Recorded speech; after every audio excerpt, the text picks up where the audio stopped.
बिस्मिल्लाहिर्रहमानिर्रहीम। अस्सलामु अलैकुम वरहमतुल्लाहि वबरकातुहू। नहमदुहु व नुसल्ली अला रसूलिहिल करीम। अम्मा बाद। हुदहुद के बारे में दिलचस्प मालूमात। मोहतरम नाजरीन, कुछ ऐसे जानदार हैं, कुछ अल्लाह की ऐसी मखलूक है, अल्लाह के कुछ ऐसे प्यारे परिंदे हैं जिनको अल्लाह पाक ने और रसूल अल्लाह सल्लल्लाहु अलैहि वसल्लम ने रोका है कि उनको कभी ना मारा करो। क्यों ना मारा करो? इसलिए कि उस मखलूक में हमदर्दी कूट कूट कर भरी हुई होती है। फरमाया कि तुमने हुदहुद को नहीं मारना, हमारा शिकार पूरा ही उस वक्त होता है जब हुदहुद को मारते हैं। अल्लाह ताला ने उसको इतनी तेज नजर दी है कि जमीन के नीचे पानी देख लेता है। सुलेमान अलैहिस्सलाम के साथ ये हुदहुद चलता था, और जहां पानी की जरूरत होती, यहां पड़ाव डालना होता, तो ये बता दिया करता कि यहां रुक जाए। मोहतरम नाजरीन, आज हम इस वीडियो में हुदहुद के मुतालिक आपको दिलचस्प मालूमात शेयर करेंगे। हुदहुद एक मशहूर परिंदा है और बेहद खूबसूरत परिंदा है। हुदहुद की लंबी चोंच होती है और हुदहुद के हसीन पर मुख्तलिफ रंगों के होते हैं। हुदहुद के दो पंजे होते हैं और तोते की तरह हर पंजे में 4 उंगलियां होती हैं। 2 उंगलियां आगे होती हैं और 2 उंगलियां पीछे होती हैं। हुदहुद के सर पर ताज होता है जो देखने में बहुत खूबसूरत दिखाई देता है। इस वक्त दुनिया में हुदहुद की 200 से ज्यादा अक़साम मौजूद हैं। हुदहुद अपनी खुराक की तलाश में कीड़े मकोड़े पकड़ने में बहुत माहिर होता है। इस काम के लिए यह अपनी लंबी, तेज और ताकतवर चोंच को कुल्हाड़ी के तौर पर इस्तेमाल करता है। हुदहुद की जुबान कीड़े की तरह लंबी होती है। हुदहुद फितरतन बदबूदार और बदबू को बहुत ज्यादा पसंद करने वाला परिंदा है। हुदहुद कीड़ों के अलावा फल, परिंदों के अंडों और उनके बच्चे भी हड़प कर जाता है। और अहले अरब को हदूद के मुतालिक ये कहा गया है कि हुदहुद जमीन के नीचे पानी को इस तरह देख लेता है जिस तरह इंसान गिलास के अंदर पानी देख लेता है। और हुदहुद पानी के सिलसिले में हजरत सुलेमान अलैहिस्सलाम का रहबर था, यानी रहनुमा था। हुदहुद दरख्तों के तनों में अपनी तेज चोंच से सुराख करके घोंसला बनाता है, इसलिए जंगलों, पहाड़ों और वादियों और ऐसी जगह में रहता है जहां दरख्त बहुत ज्यादा तादाद में मौजूद हों। मगर इसके अलावा ये अपना घोंसला गंदी जगह पर बनाना पसंद करता है। घोंसले के लिए दरख्त में पूरा सुराख करने में हुदहुद को तकरीबन 3 हफ्ते लग जाते हैं। हुदहुद अमूमन दरख्त में पहले कई सुराख तराशता है, मगर घोंसला सिर्फ एक ही सुराख में बनाता है। और कई मर्तबा हुदहुद दूसरे हुदहुद के छोड़े हुए घोंसले में रहता है, मगर हुदहुद का घोंसला बाकी परिंदों के बरक्स साफ सुथरा नहीं होता। मादा हुदहुद एक वक्त में 2 से 8 अंडे देती है, जिनका रंग अमूमन सफेद होता है। मादा हुदहुद नंगी लकड़ी पर अंडे देती है, यानी घोंसले में घास फूस वगैरह नहीं रखती। नर और मादा दोनों बारी बारी अंडे सीते हैं, और जब अंडे से बच्चे निकल आते हैं तो दोनों बच्चों की देखभाल और परवरिश करते हैं। तकरीबन 3 या 4 हफ्तों के बाद हुदहुद के बच्चे अपने घोंसलों से बाहर आ जाते हैं, मगर पूरी तरह खुद मुख्तार होने में उन्हें मजीद 2 हफ्ते वालिदैन की निगरानी में रहना पड़ता है। और हुदहुद के बच्चे खुराक के लिए अपने माँ बाप को अपनी तरफ मायल करने के लिए अजीब व गरीब किस्म की आवाज़ें निकालते हैं। आइए हम हुदहुद के तबाई फवायद के बारे में जानते हैं। अगर कोई आदमी हुदहुद को पकड़कर और ज़िबा करके पूरे का पूरा किसी घर में लटका दे, तो उससे उन घर वालों पर जादू वगैरह का असर नहीं होगा।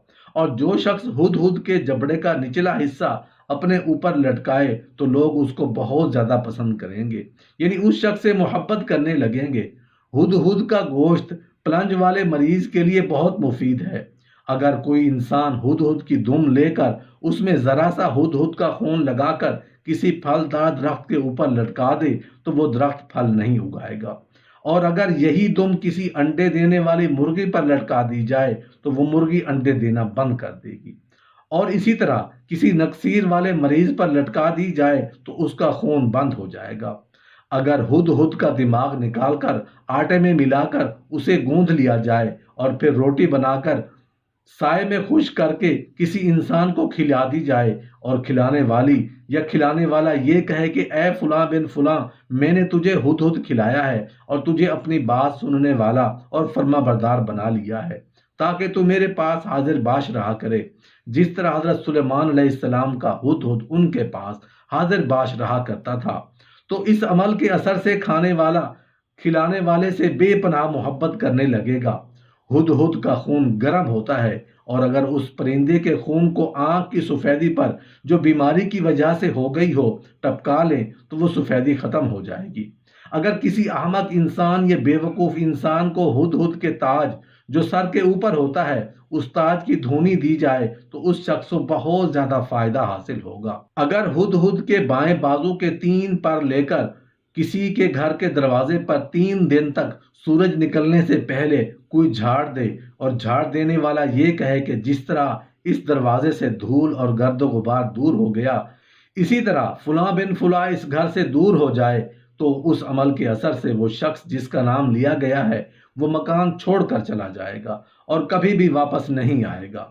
اگر ہدہد کے گودے کو لے کر کبوتروں کے بیٹھنے والے برج میں ہدہد کی دھونی دی جائے تو وہاں کوئی موذی چیز نہیں پہنچ سکتی۔ اگر کوئی انسان نامرد ہو گیا ہو یا کسی پر جادو وغیرہ کا اثر ہو تو ہدہد کے گوشت کی دھونی دی جائے تو یہ بیماری اور تکلیف بھی ختم ہو جائے گی۔ اگر کسی کے گھر میں اس پر پرندوں کے پروں کی دھونی دی جائے تو وہاں سے بچھو اور کیڑوں مکوڑوں وغیرہ بھاگ جائیں گے۔ اگر کوئی انسان مرے ہوئے ہدہد کی چونچ لے کر پھر اس چونچ پر ہدہد کی کھال چڑھا دے اور وہ انسان کسی ملک کے بادشاہ یا حاکم کے پاس چلا جائے تو وہ حاکم یا بادشاہ اس شخص کا خیر مقدم کرے گا اور اس کی ضرورتوں کو پورا کرے گا اور اس شخص کو بہت احترام کرے گا۔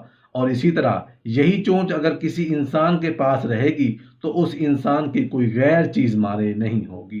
اگر کوئی انسان ہدہد کی آنکھ کو ایک ایسے آدمی کی گردن میں لٹکا دے جس کو بھولنے کی بیماری ہو تو اس آدمی کو بھولی ہوئی تمام چیزیں یا باتیں یاد آ جائیں گی۔ اگر کوئی آدمی ہدہد کے گھونسلے کی مٹی اٹھا کر کسی جیل میں پھینک دے تو تمام قیدی جیل سے رہا ہو جائیں گے۔ اگر کوئی آدمی ہدہد کو لے کر اور ہدہد کے بال اور پروں کو نوچ کر کسی دکان یا کسی گھر میں ڈال دے تو وہ دکان اور گھر ہمیشہ کے لیے غیر آباد اور ویران ہو جائے گا۔ اگر ہدہد کا ایک پنجہ کسی بچے کی گردن میں لٹکا دیا جائے تو اس بچے کو کبھی بھی نظر نہیں لگے گی۔ اگر ہدہد کے بائیں بازو کو جلا کر اس کی راکھ کسی شخص کے راستے میں بکھیر دی جائے تو جو شخص اس راکھ پر پیر رکھے گا وہ بکھیرنے والے سے شدید محبت کرنے لگے گا۔ اور اگر ہدہد کی دائیں طرف والی آنکھ کو کسی نئے یا صاف ستھرے کپڑے میں لپیٹ کر کوئی انسان اس آنکھ کو اپنے داہنے بازو میں باندھ لے تو وہ انسان جس کے پاس بھی جائے گا تو لوگ اس سے محبت کریں گے اور اس کو چاہنے لگ جائیں گے۔